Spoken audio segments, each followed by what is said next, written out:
2023 has been extremely beneficial for me already in that it's been a good time to get to know myself better, to ask myself some of the hard questions that maybe I haven't been asking myself, that I've been kind of delaying. And yeah, now I'm kind of asking myself those questions.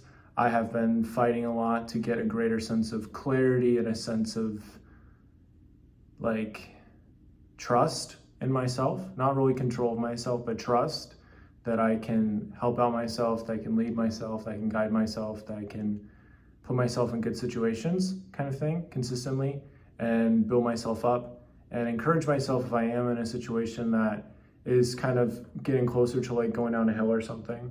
But I just went on a run after I recorded that last video where I was my brain was in disarray. And it's crazy because, the mind really is very similar to the place that you live in. So like my mind is a little jumbled right now, so is the place I'm living. But second I got out on that run, the subconscious mind's coming to the surface as I'm running. All of my brain's getting washed and all these beautiful chemicals and all these things as I'm running around, right? But the first thought that came to mind was, I control the inputs, I do not control the outcomes.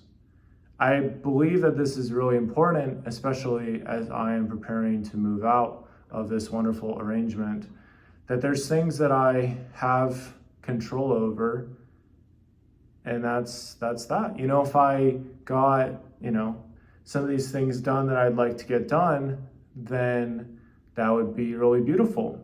That would be a solid outcome.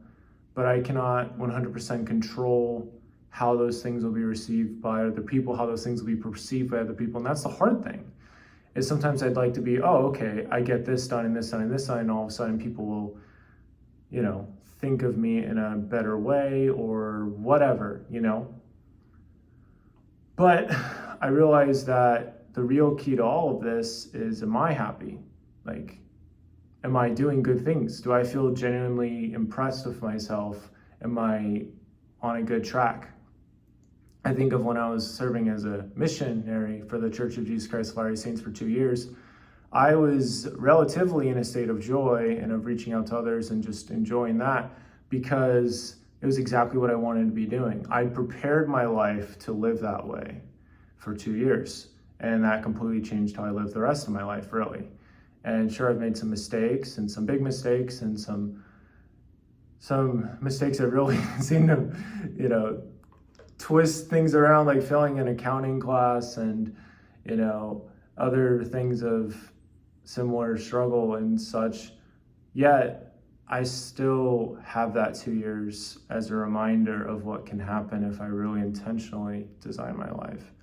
So that's what I'm working on doing, making it a lot easier for myself, creating more white space, giving myself a blank slate to write on, not having all this preconceived mumbo jumbo on it, but just kind of giving myself that grace and moving along, trusting the process. But, controlling the inputs that I have before I move out and working on those and more or less positioning myself for the best possible start in my next place, whether I move back in with my family or whatever ends up happening, just to kind of make a smooth transition, because I already anticipate it could be a little bit of a rough transition, as I've already experienced with some points of moving from one place to another, and that makes it a lot more difficult to get started on something.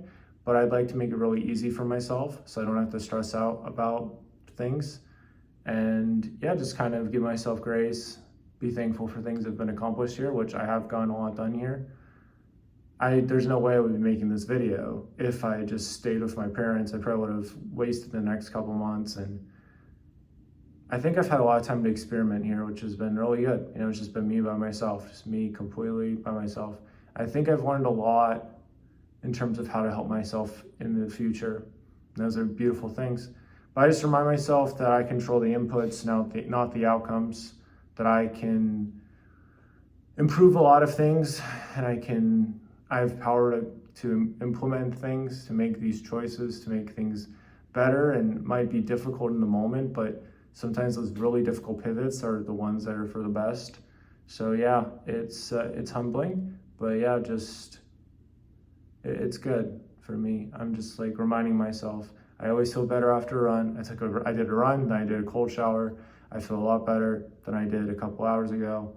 So that's the message though, is just controlling what you can control.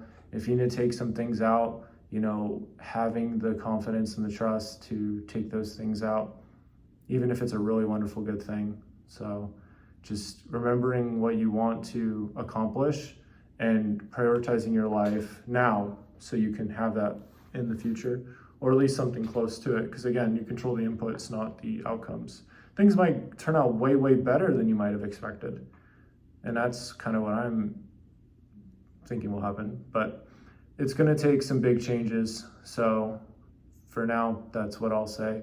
Control the inputs, embrace the little wins, but don't be attached to any specific outcome. Just kind of take it day at a time and learn from the journey and the process. So that's all I got for now. Subscribe for more videos, and I'll see you next time. Bye.